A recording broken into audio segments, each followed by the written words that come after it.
Gracias por su asistencia y hoy vamos a emprender el tercer hito del ciclo que va a suponer un salto en el tiempo considerable, porque el foco de lo que hoy vamos a hablar hay que situarlo en la segunda mitad del siglo XX, aunque vamos a empezar refiriéndonos a acontecimientos anteriores, vamos a retroceder tal vez un par de siglos para muy brevemente mencionar algunos hitos que han conducido eventualmente a lo que hablaremos de la Revolución Verde. Y el subtítulo sería de Malthus a Borlaug. Malthus, la primera persona que habló del conflicto entre tamaño de la población y recursos, y en concreto, y alimentos. Todo lo que dijo y todas las predicciones que hicieron no se cumplieron ninguna hasta ahora, pero ocupa un lugar muy destacado en la historia del pensamiento por ser el primero que plantea ese conflicto. 2 siglos después, Rachel Carson, en el libro La primavera silenciosa, habla por primera vez entre el conflicto entre recursos y medio ambiente. Y releyendo ese libro en la actualidad, un libro muy citado, emblemático, hasta Al Gore lo usó en su campaña electoral, ve uno que todas sus propuestas no eran acertadas, la mayoría, pero ocupa un lugar muy destacado en la historia del pensamiento, porque es la primera en indagar en un conflicto que es probablemente uno de los conflictos más importantes a los que estamos, junto con el malthusiano, los dos conflictos más importantes tal vez con los que estamos ahora lidiando. Mi gran crítica a Rachel Carson, entre bastantes otras, es que se las ingenia para escribir un libro completo sobre el ser humano y el medio ambiente sin mencionar para nada el tamaño de la población. Y claro, eso supone que todos los desmanes son imputables a la estupidez humana. Y hombre, somos bastante estúpidos, pero no tanto. Gran parte del conflicto no es que nos comportemos de una forma irresponsable o porque los humanos actuales seamos más irresponsables que los anteriores. Los anteriores fueron muchísimo más irresponsables y muchísimo más ignorantes. Lo que ocurre es que ahora somos muchísimos más. El tamaño de la población es muy importante tanto en la predicción malthusiana como en el planteamiento correcto del actual conflicto.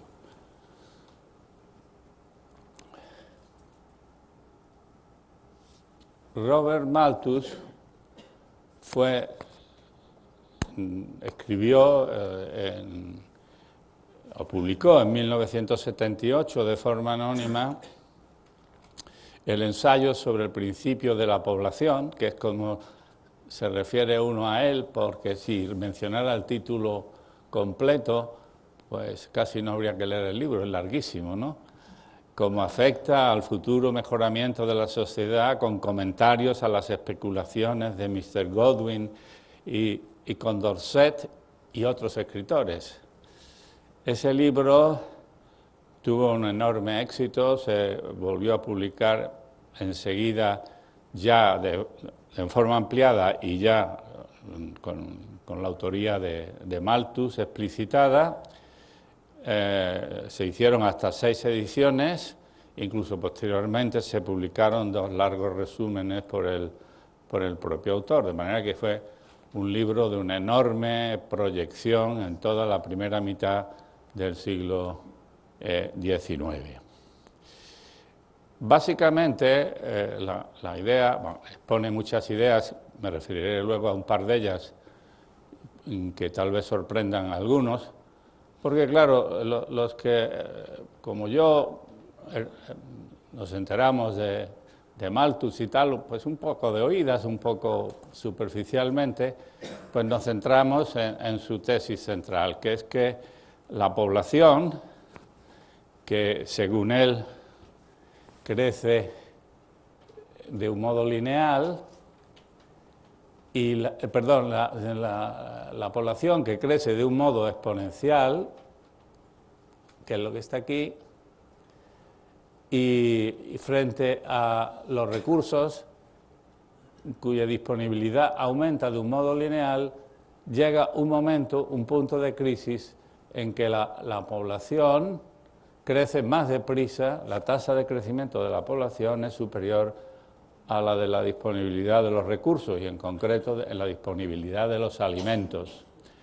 Y por tanto, según Malthus, a partir de este punto, cada individuo de esta población tiene disponible una menor cantidad de alimentos. Situación catastrófica. Bien, esto no ocurrió así ni por casualidad, ni de refilón. La población creció mucho más deprisa de lo predicho por Malthus, de lo intuido por Malthus, pero la producción de alimentos creció a una tasa muy superior a la de la población. Y adelantándonos un poco a lo que vamos a decir, veremos que el truco, en líneas generales y simplificando, consistió que como hasta mediados del siglo XX se consiguió derrotar las predicciones malthusianas a base de poner nuevos suelos en cultivo. No es que no se mejoraran los rendimientos, pero este no fue un componente importante de este éxito. El hecho es que si había más gente que pedía alimento, pues se roturaba más terreno. Como digo, adelantándonos a algo que discutiremos un poco más detalle y más adelante, a mediados del siglo XX empieza a crecer la población mucho más deprisa que la disponibilidad de suelo y todo lo que ocurre en lo que llamamos la Revolución Verde, pues tiene como principal fundamento, no único, pero sí principal fundamento, el aumento del rendimiento por hectárea. No hay más suelo, pero producimos más en el suelo que hay, ¿de acuerdo? Leyendo, por fin, al cabo del tiempo, a Malthus, uno descubre, en mi caso, a Malthus se le considera el primer economista profesional. Fue profesor de los funcionarios que en Inglaterra formaba la Compañía de las Indias Occidentales, que era la empresa privada que tenía el subarriendo de dominar Asia para los ingleses. De manera que tenía una escuela para formar a estos funcionarios, que luego los mandaba y los ve uno en las películas esas como estas de ambiente indio, por ejemplo, ¿no? Estos funcionarios que eran el que le decía al rajá lo que tenía que hacer y que ordeñaban el imperio en favor de la metrópoli, ¿no? Pues este era profesor allí. Más tarde también fue profesor en el Jesus College de Cambridge y está considerado, como digo, como el primer economista profesional. Era un clérigo, ¿no? Y su famoso ensayo, ya como lo dice en el largo título que antes leí, pues iba con aquellos pensadores que creían en la perfeccionabilidad, menuda palabra, de la sociedad. Pero para Malthus la tendencia de la población a crecer más deprisa que los medios de subsistencia hace, según él, que la sociedad no pudiera ser perfeccionada, no era perfeccionable. Decía también que la tendencia a crecer la población se frena por el hambre, la enfermedad, la guerra y otros factores que aumentan la tasa de fallecimientos, factores todos que están asociados a, literalmente, la miseria y el vicio. Como ven ustedes, hoy día no pasaría por un pensador políticamente correcto. Era una persona muy inteligente, pero extraordinariamente conservadora, casi incluso para sus tiempos, no ya ahora que lo sería. Y extrapolaba las ideas darwinianas, las ideas de evolución, y sobre todo las interpretaciones más radicales de esas ideas darwinianas, los aplicaba a la situación socioeconómica en relación con los recursos. Aquí cito un largo párrafo y lo voy a leer despacio, porque con él basta para dar cuenta de qué tipo de personaje y de dónde salía ese gráfico tan aseado que antes hemos visto de una exponencial y un desarrollo lineal, ¿verdad? El hombre, si no puede lograr que los padres o parientes a quienes corresponde lo mantengan, y si la sociedad no quiere su trabajo, no tiene derecho alguno ni a la menor ración de alimentos. No tiene por qué estar donde está. En ese espléndido banquete no le han puesto cubierto. La naturaleza le ordena que se vaya y no tardará en ejecutar su propia orden. Si ese hombre logra la compasión de los invitados, si éstos se levantan y le dejan sitio, acudirán enseguida a otros intrusos pidiendo el mismo favor y se perturbará la fiesta y la abundancia que antes reinaba. Se convertirá en escasez. Esto es el discurso que muchos tienen respecto a los emigrantes que cruzan el estrecho, es directamente aplicable. No voy a entrar a valorarlo, sino que cada uno se haga una idea de lo que pensaba este señor. De tal modo que, resumiendo, Malthus plantea el reto al que acaba respondiendo de una forma espectacular lo que hemos dado en llamar la Revolución Verde. Este es el reto. Entre los antecedentes de esta revolución, naturalmente, ocupa un lugar preeminente Gregor Mendel, que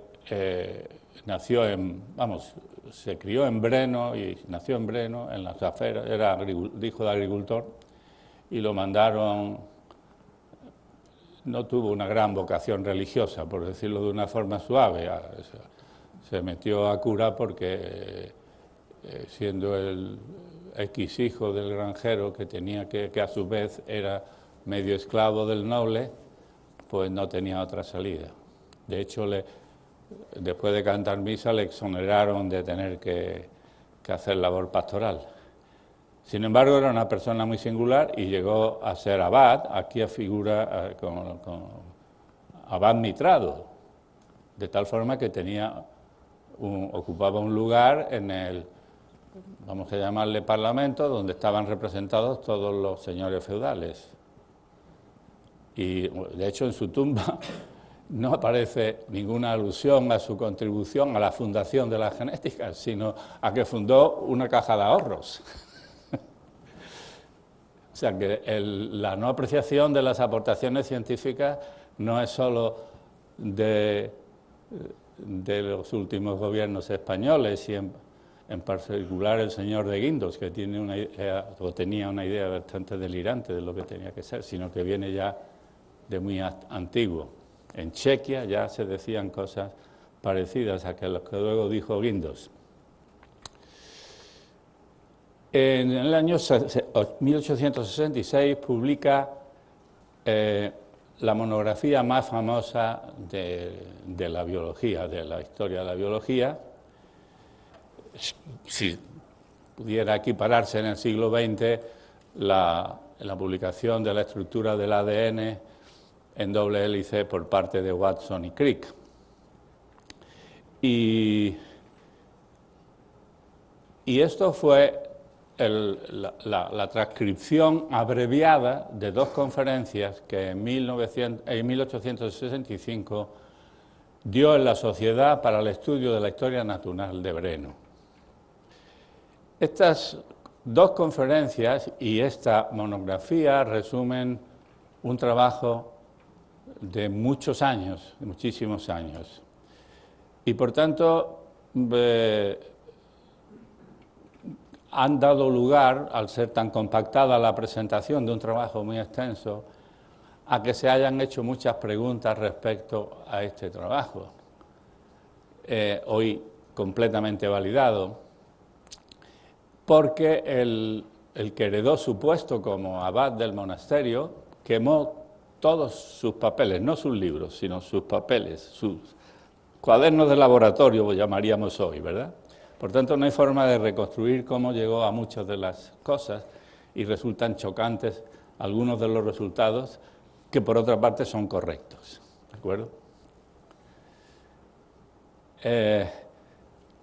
La genética, que no se llamó genética hasta mucho después de Mendel, ya a principios del siglo XX, es uno de los soportes conceptuales de lo que llamaremos la Revolución Verde. ¿De acuerdo? Hay que mencionar a Darwin como otro, y explicaré un poco más adelante por qué Darwin. Con la teoría de la evolución, realmente, y con un matiz que añadiré, aporta el soporte teórico de lo que se conoce como mejora genética vegetal y animal. Sin embargo, Darwin concibe la teoría de la evolución, observa que hay variabilidad genética y que esa variabilidad genética luego pasa por una criba que es la selección natural. Pero él desconoce cuál es el fundamento de la herencia genética, porque así como Mendel sí que leyó a Darwin, Darwin no leyó a Mendel. A juzgar por las concepción inapropiada de la herencia. Lo que ocurre es que, afortunadamente para Darwin, no tenía por qué conocer precisamente el concepto de gen, le bastaba con el de variabilidad genética para concebir su famosa teoría. Se sabe que Mendel leyó a Darwin porque sus libros, que están en una biblioteca en Breno, que yo he tenido el placer de visitar, en los márgenes sí hace referencias al trabajo de Darwin, toma notas en los márgenes, ¿de acuerdo?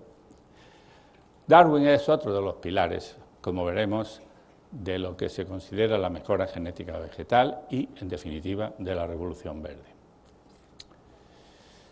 Voy a hacer un poco de flashback, volviendo a un asunto que ya he mencionado aquí, que es el asunto de la remolacha. Daría para una conferencia de entrada porque es un asunto muy interesante, pero me voy a referir muy brevemente mencionando a algunos de los protagonistas y por qué lo fueron. Margraf era un ruso que presidía la Academia de Ciencias de Berlín, obtiene a partir de las raíces de la remolacha, logra cristalizar unos cristales que son de un producto que es dulce y que resultan ser idénticos a los que se cristalizan a partir de la caña de azúcar. Esta observación, en el momento en que se hace, resulta de un enorme interés económico, porque por las malditas guerras Europa ha quedado aislada de los suministradores caribeños y brasileños de azúcar, y se quedan sin azúcar y descubren que hay una planta que la tiene poquito de momento. Un discípulo de Marggraf, Achard, a partir de la variedad de remolacha blanca de Silesia, que es la más dulce, la que tiene las raíces más dulces de todas esas acelgas modificadas que son las remolachas, que disponían para alimentar al ganado, y decide seleccionar las raíces más dulces para obtener la variedad que acaba llamándose blanca de Silesia. Federico Guillermo de Prusia subvenciona, de hecho no solo subvenciona, sino que probablemente es la primera patente biotecnológica de la historia, porque le concede por 5 años, me parece que fueron por 5 años, la exclusiva del proceso que él iba a desarrollar, y construye pues una fábrica para obtener azúcar a partir de la remolacha. Napoleón, en esas famosas guerras de los 30 años, y no sé cuánto, duraban muchísimo, pues de Colonia, de la invasión de la ciudad de Colonia, se lleva no solo la fórmula secreta de la colonia, la fama perfumista de Francia se basa en un robo, como tantas otras cosas que luego se han considerado honorables, y se lleva la variedad blanca de Silesia. Pero la mejora vegetal está dando un salto importante en Francia, y tienen trucos para, por un lado, producir variabilidad, y luego para de esa variabilidad seleccionar lo más interesante desde el punto de vista agrícola e industrial, y ahí logran elevar el contenido de un 4 a un 6% de azúcar de la blanca de Silesia a variedades con 18 y hasta el 20% del peso fresco en azúcar. El protagonismo aquí es de Vilmorin, al que me voy a referir porque es una persona no suficientemente alabada o recordada. Y me remonto del flashback que estaba haciendo, salto hacia atrás, y hay una tal Madame Geoffrey, conocida como la Maîtresse Grenetier, disculpo por mi pronunciación francesa, aunque hice mi escuela primaria en un colegio francés, pero no me manejo muy bien. Su marido es botánico de Luis XV y abren una de las primeras tiendas de semillas y plantas en París. La hija de este matrimonio se casa con Philippe de Vilmorin, que es abuelo, a su vez, de Luis de Vilmorin. El negocio pasa a llamarse Vilmorin Andrieux y luego Vilmorin a secas, hasta que en 1972 ya pasó a otras manos y acabó integrándose en una multinacional que se llama Limagrain. Esta es una familia que da muchos miembros famosos. De lo que nos atañe hoy, pues hay que hablar de Luis de Vilmorin, y aquí me voy a detener un momento, porque publicó en 1856 un trabajo titulado Notas sobre la creación de una nueva raza de remolacha y consideraciones sobre la herencia en plantas, en el que creó el método llamado de la selección genealógica o del pedigrí, base de la actual industria de semillas. ¿En qué consistía este método? Pues hacían cruzamientos, la descendencia de un cruzamiento barajaba el material genético de tal forma que salían miles de formas distintas y a partir de esa ensalada de variación seleccionaban aquellas plantas que tenían la característica deseada. Por ejemplo, en el caso de la remolacha, un mayor contenido en azúcar. Eso, seguido en varias generaciones, hasta encontrar líneas estables que tenían la característica deseada, y entonces esa semilla era la nueva variedad.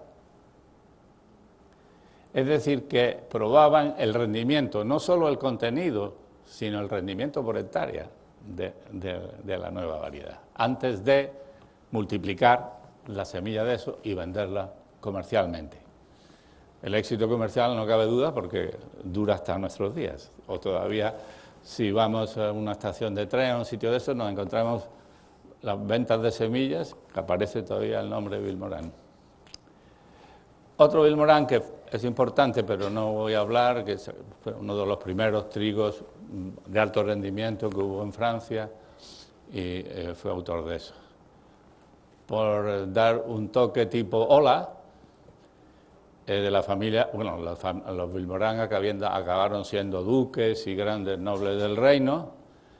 De hecho, una Vilmorin tuvo descendencia reconocida con Alfonso XIII, de tal manera que emparenta directamente con la Casa Real Española. Y otra fue la última amante de Malraux. De manera que fueron unas personas muy activas, por decirlo de alguna forma.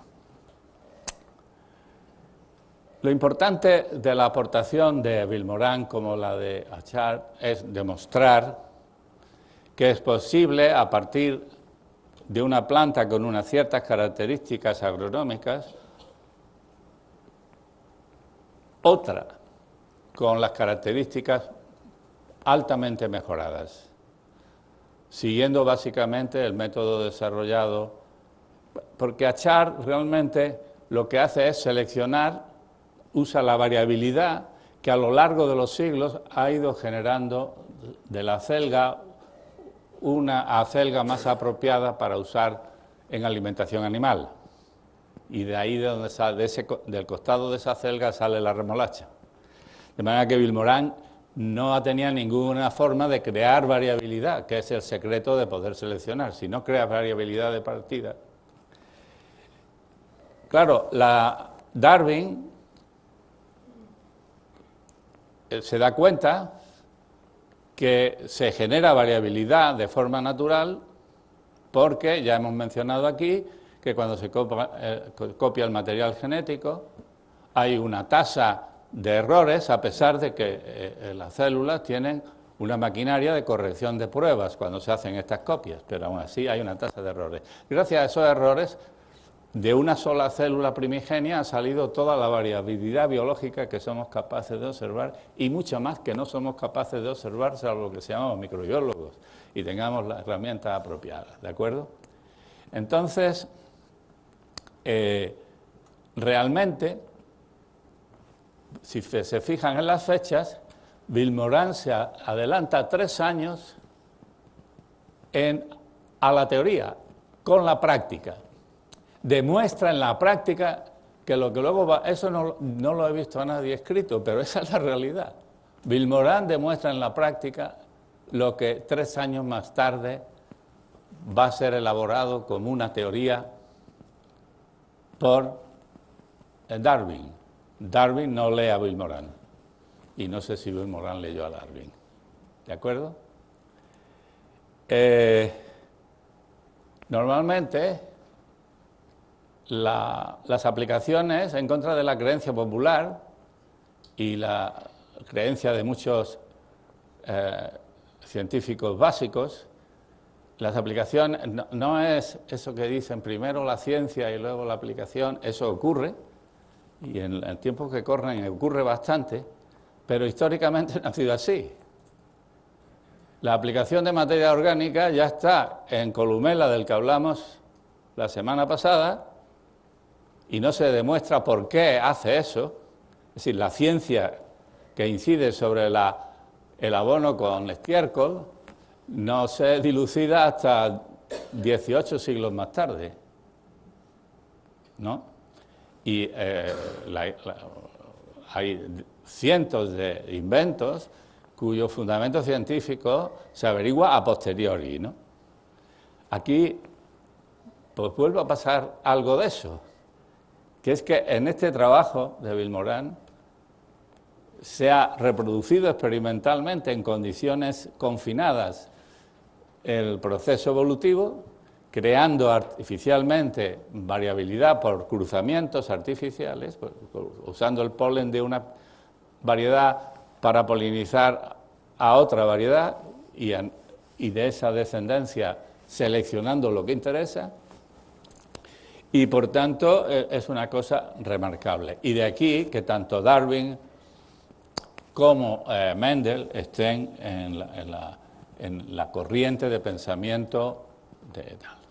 Muy por encima me voy a referir a otro hecho muy importante, porque no todo, aunque mi afición es a la genética, pero no todo el éxito de la Revolución Verde se debe a las nuevas variedades que se hacen en la segunda mitad del siglo XX, sino al hecho de que después de la Segunda Guerra Mundial se descubre la forma, se pone al alcance del agricultor fertilizantes inorgánicos de precios compatibles con la fertilización. Fritz Haber, ahí pongo la doble cara de la ciencia, porque Fritz Haber es autor de un descubrimiento sin el cual la mitad de los que estamos aquí no podríamos comer. Media humanidad come gracias a que Fritz Haber desarrolla un método para convertir el nitrógeno del aire en amoníaco y eventualmente en nitrato. Las plantas reciben el nitrógeno que necesitan para construirse en forma de nitrógeno inorgánico, es decir, en forma de amonio o en forma de nitrato. Y cuando lo absorben una molécula de estos compuestos, no tienen la más mínima forma de saber, entre comillas, si vienen de una fábrica que hay a unos pocos kilómetros o vienen de materia orgánica procesada, es decir, de estiércol que ha liberado sus componentes inorgánicos. Por tanto, esa es una de las estupideces de la agricultura mal llamada ecológica, que ven algo mágico en la materia orgánica, pero desde el punto de vista de la nutrición de la planta no sabe si su nitrógeno de dónde viene. ¿De acuerdo? Este hombre es también el autor el autor de la idea de la guerra química, es el primero que en un campo de batalla suelta gases tóxicos a favor del viento y en contra del enemigo, y es un personaje muy complicado, y me encanta hablar de él, y podría hablar toda la hora de él, pero no lo voy a hacer. De manera, lo que sí quiero aprovechar este momento, aquí está fotografiado.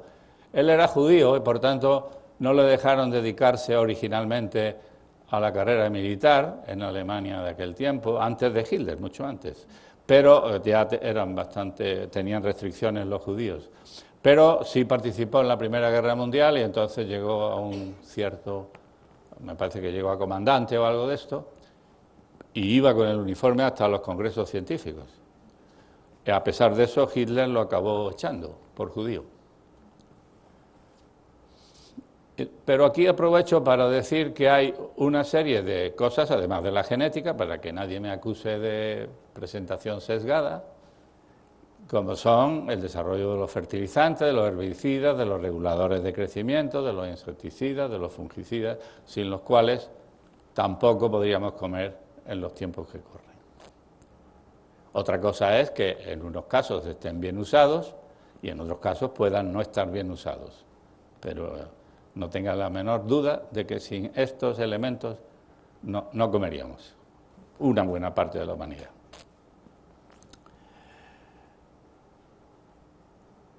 Bueno, no me voy a entender en esto y les traigo estos datos que solo se van a fijar en lo que está en recuadro, ¿no? Es un resumen estadístico de lo que ha ocurrido en 40 años, desde 1940 a 1980 ocurrió con las 17 principales cosechas en Estados Unidos, donde, como pueden ver, la superficie sembrada prácticamente no creció, osciló desde 128 millones de hectáreas a 132, eso prácticamente muy poco, pero sí se llegó a más que triplicar el rendimiento del maíz y más que duplicar el rendimiento del trigo. La producción en millones de toneladas de las 17 principales cosechas pasó de 252 millones de toneladas a 610 millones de toneladas, es decir, más del doble. Y todo eso sin aumentar esencialmente la superficie sembrada. Y esto es muy importante subrayarlo, porque esto se demoniza y se crucifica de muchas formas, este proceso, cuando lo que representa es que se ha evitado invadir más suelo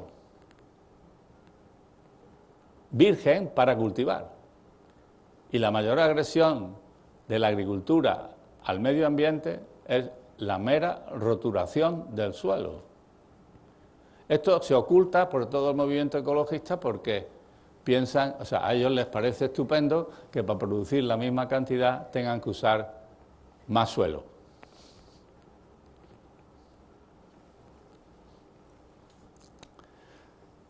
Los nuevos retos alimentarios son, por un lado, alimentar a los que padecen hambre en la actualidad,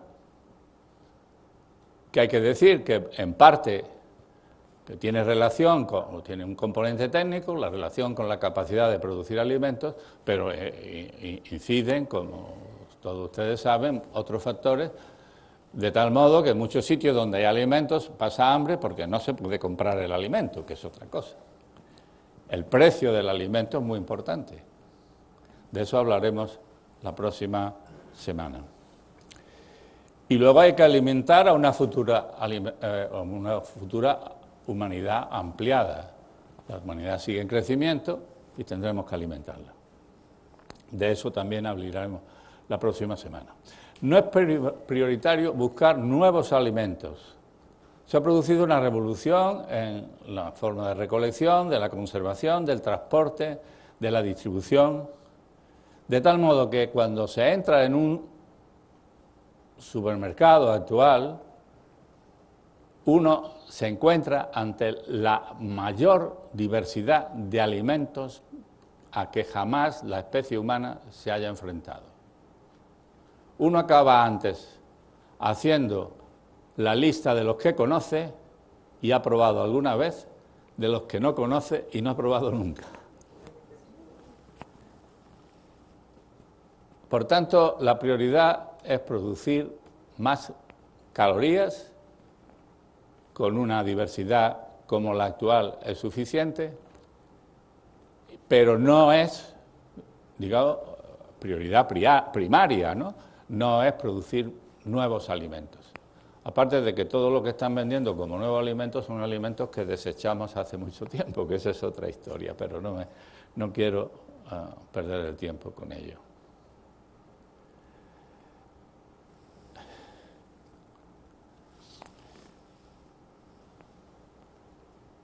De todas las actividades humanas, la agricultura es la que más altera el medio ambiente global.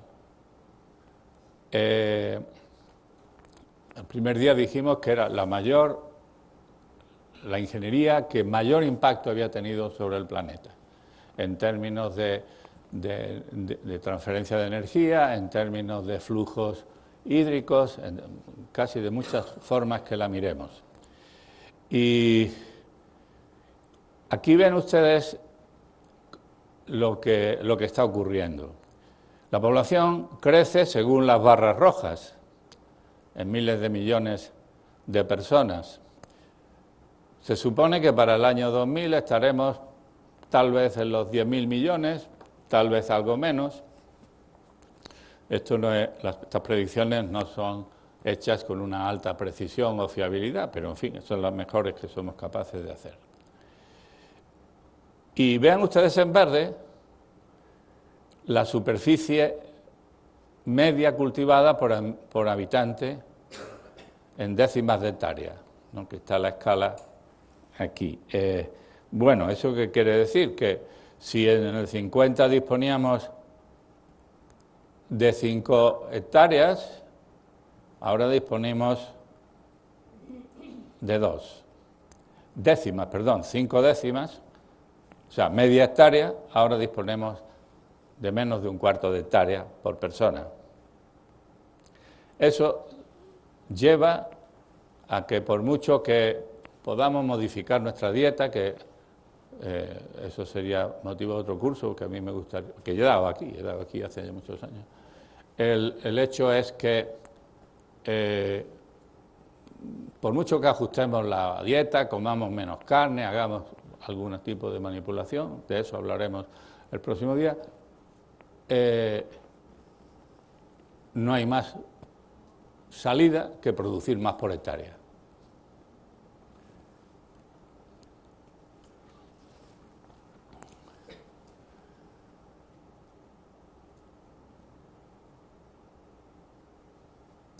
Las prioridades de la agricultura desde mediados del siglo XX son, por un lado, por tanto, producir un mayor rendimiento por hectárea, porque ya no es fácil un incremento neto del suelo laborable.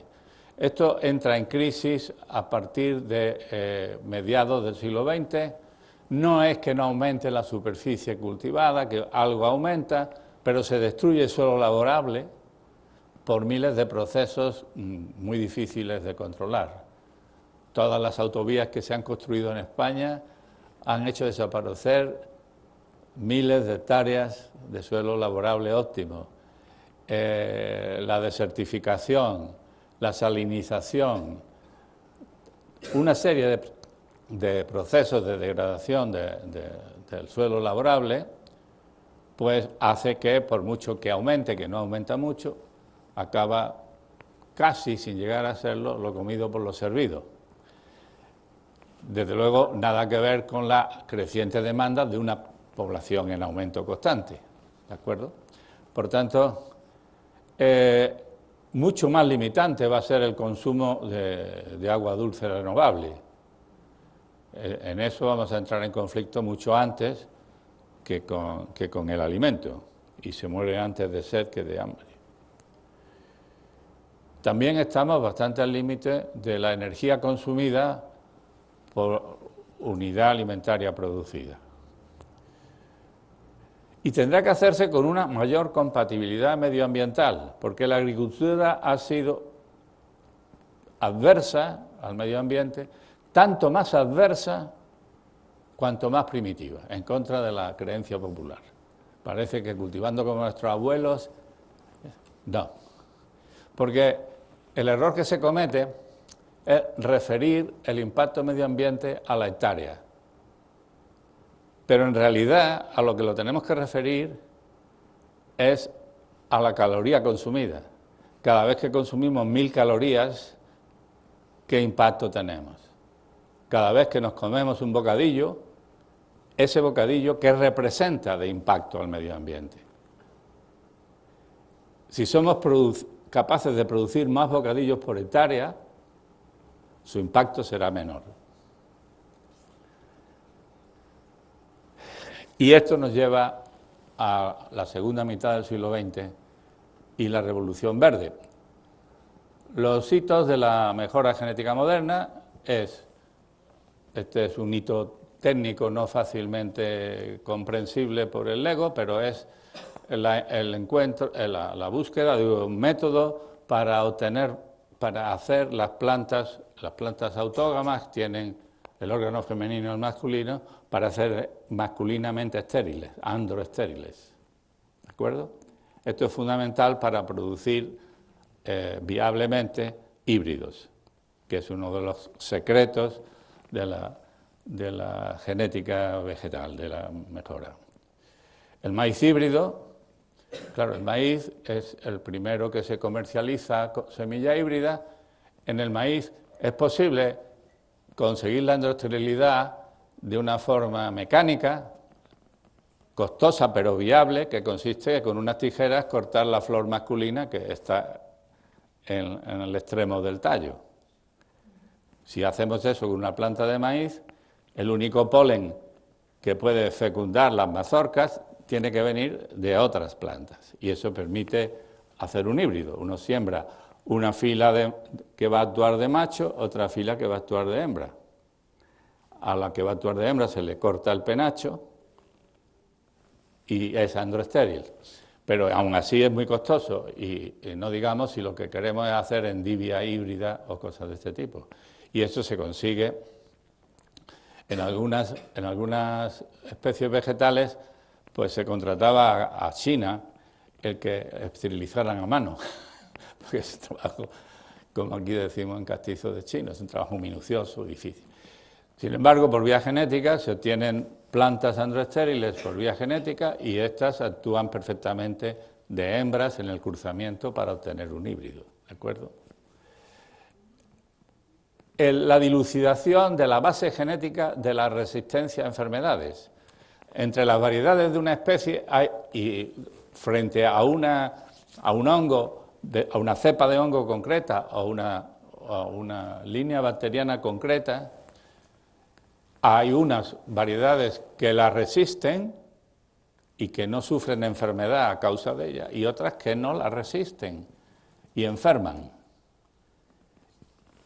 El análisis genético de la diferencia entre las que resisten y las que no resisten fue una gran aportación, y ahora nos referiremos a ella. Aparte del maíz híbrido, las otras dos, las grandes cosechas, los trigos semienanos de Norman Borlaug y los arroces de ciclo corto, completan el secreto de lo que ha dado en llamarse la Revolución Verde. Las nuevas variedades, obtenidas como resultado de estos avances, necesitan menos suelo, menos energía y menos productos químicos por tonelada de alimento. Los agrónomos, los listos, yo suelo decir, los listos estudian física teórica, pero los agrónomos no somos tontos del todo. Cuando consumimos un bocadillo con una variedad de trigo actual, consumimos menos suelo, menos energía y menos productos químicos que si lo hacemos con una variedad de hace 50 años. Y la razón es muy sencilla. Por ejemplo, un trigo semienano es un trigo que tiene la arquitectura de la planta cambiada de tal forma que su tallo es mucho más grueso, el porte mucho más bajo y la fracción de biomasa que se convierte en grano es mucho más alta. Si nosotros pasamos de lo que se llama el índice de cosecha de un 0,25, es decir, la cuarta parte de la biomasa es grano, a que la mitad de la biomasa sea grano, resulta que hemos hecho una reducción espectacular de los insumos por alimento consumido. Porque lo que nosotros sembramos, gastamos fertilizantes, gastamos agua, gastamos energía para crear biomasa. Lo que pasa es que no toda la que creamos es comestible. Si nosotros logramos que una mayor fracción de la que creamos sea comestible, a igualdad de biomasa, a igualdad de insumos, pues recibimos pues, el doble de alimentos y las cifras son las que acabo de decir. Y esto es lo que ha ocurrido. El problema es que ahora comemos no 2 veces más bocadillos que hace 30 años, sino que estamos comiendo 3 o 4 veces más. De manera que los agrónomos hemos hecho cosas muy bravas, pero no hemos sido lo bastante listos para adelantarnos a la presión demográfica. ¿De acuerdo? De manera que las variedades modernas, que no causan ninguna de las enfermedades que alguna novelista muy destacada les ha imputado y cosas así, son tan buenas como las anteriores, hacen un pan tan buenísimo o mejor que el anterior, pero requieren por tonelada, por bocadillo, mucho menos insumos que las anteriores. Son mucho más compatibles con el medio ambiente que las anteriores. Esto es importante subrayarlo. Yo ya me estoy quedando sin tiempo. Este señor, Henry Jones, es el que resolvió el problema de la semilla híbrida. Este Henry Wallace es un personaje no tan conocido en el público español, pero es un personaje singularísimo. Era hijo del propietario de una revista agrícola y fue secretario de Agricultura, es decir, ministro de Agricultura de Estados Unidos, fue vicepresidente de Estados Unidos, fue ministro de Comercio con Truman y en el 48 se presentó como candidato presidencial de un tercer partido que obtuvo unos millones de votos, pero nada que ver con los grandes partidos, no se comió una rosca. Era un señor, a su manera, un señor que llamaríamos hacia bulto de izquierdas, y fue muy amigo de nuestro gran poeta Juan Ramón Jiménez.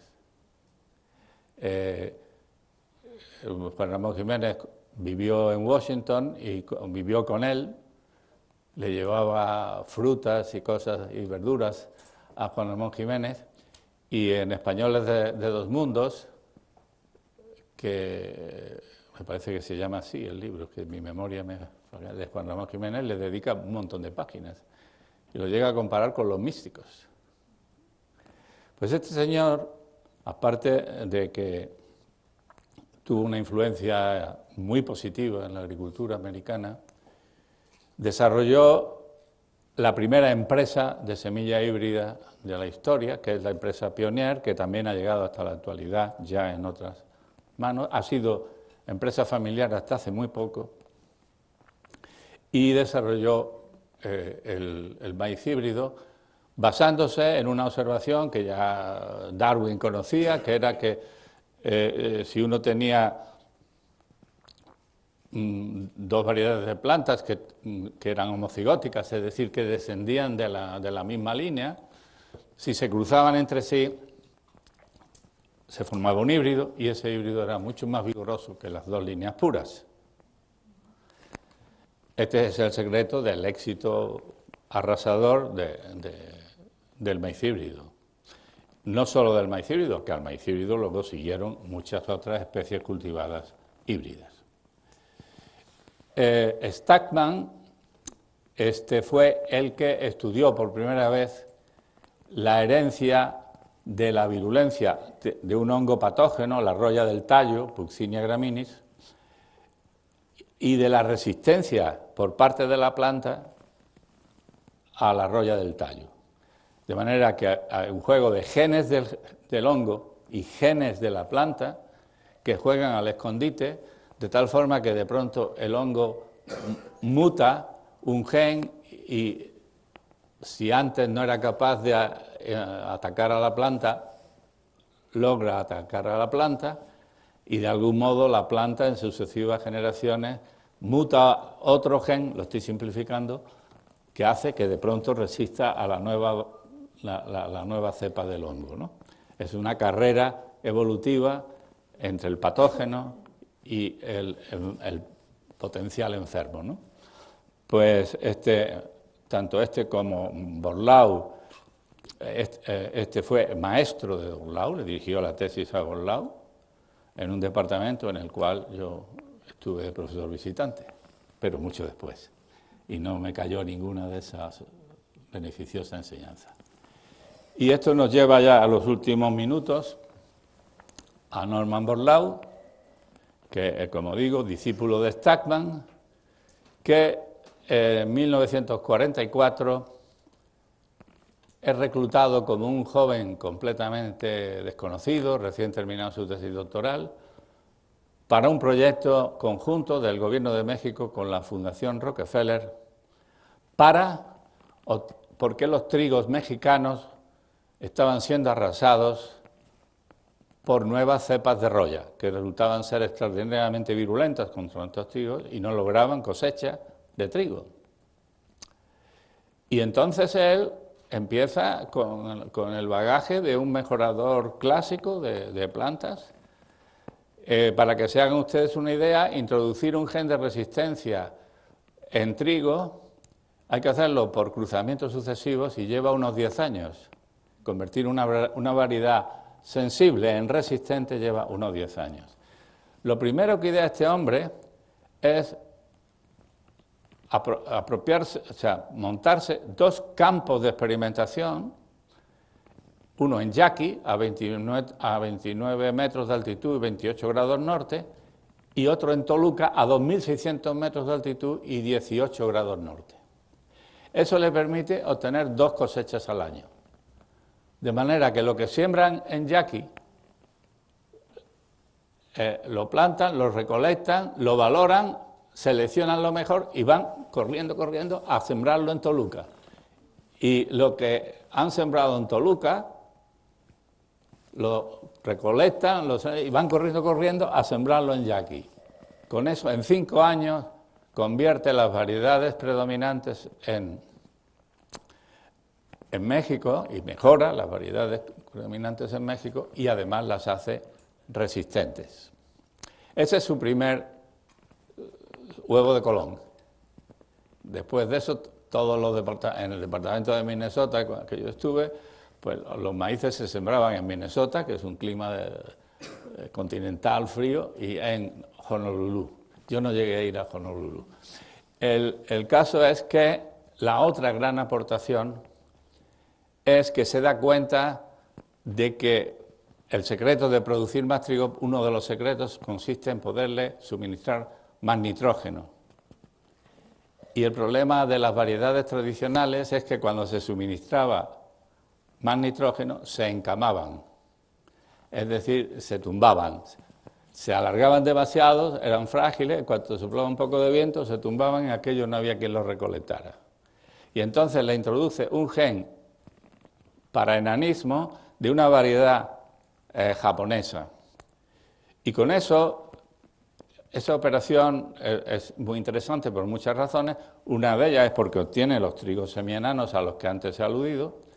La otra es que mezcla todo un pedigrí de ascendencia asiática con un pedigrí de ascendencia americana-europea, con lo cual crea una nueva variabilidad en contra de los que dicen que esto resultó catastrófico porque desaparecieron unas variedades. Eso es como lamentarse de que ya no conduzcamos el Ford T, y es porque lo hemos mejorado. Si una variedad es artificial, no es natural, en contra de lo que dicen, llevamos 10 milenios con variedades artificiales que no son capaces de vivir en la naturaleza por sí mismas y por tanto no son naturales. Y no solo eso, sino que con este cruzamiento realmente se combinan genes que jamás se habían combinado y se encuentran efectos positivos que jamás antes se habían encontrado. Y algo que no iban buscando y que se encuentran y que resulta ser crucial es que al haberse hecho la selección en 2 ambientes tan distintos, los trigos que resultan son de campo y playa. Les importa dónde vayan. Destruyen uno de los mitos no fundamentados de la mejora vegetal, cuando yo lo estudié, así me lo contaban, es que hay que hacer una casi para cada pueblo, ¿no? Porque tiene que estar adaptada a cada pueblo y si no es la del pueblo, entonces es mentira. Cuando los trigos estos obtenidos por este método se ensayaron en comparación con los locales de todos los climas cálidos del planeta, resultaron ser mucho más adecuados. Dar más rendimiento, cultivarse mejor, ser más versátiles.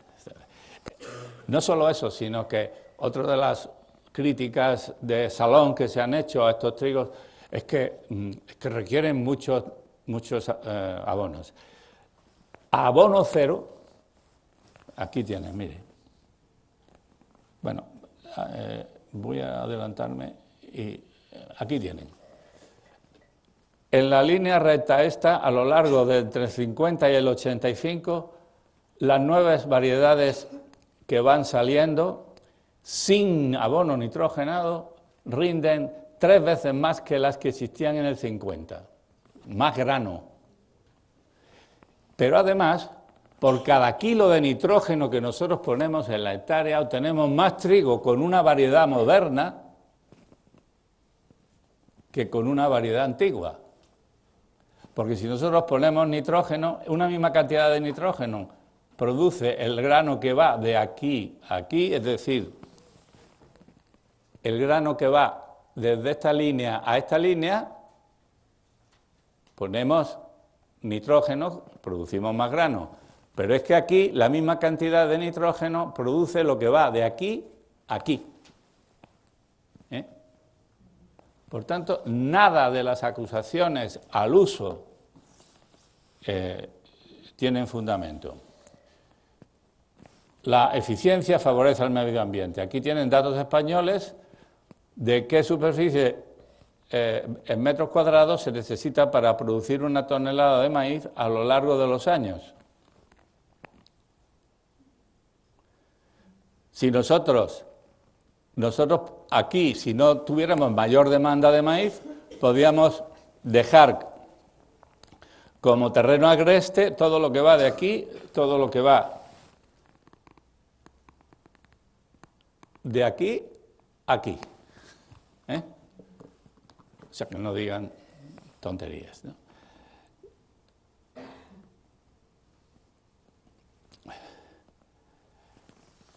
Fíjense ustedes lo que supuso la Revolución Verde. El proyecto piloto en México fue en el 43. En 11 años, México se hizo autosuficiente, que no lo era, en trigo. En 15 años, los trigos estaban por todo el mundo. En el 65, Borlaug convence al gobierno de la India de importar 18.000 toneladas de semilla y pasa de producir 11,3 millones de toneladas en 1967 a producir 75 millones de toneladas hoy.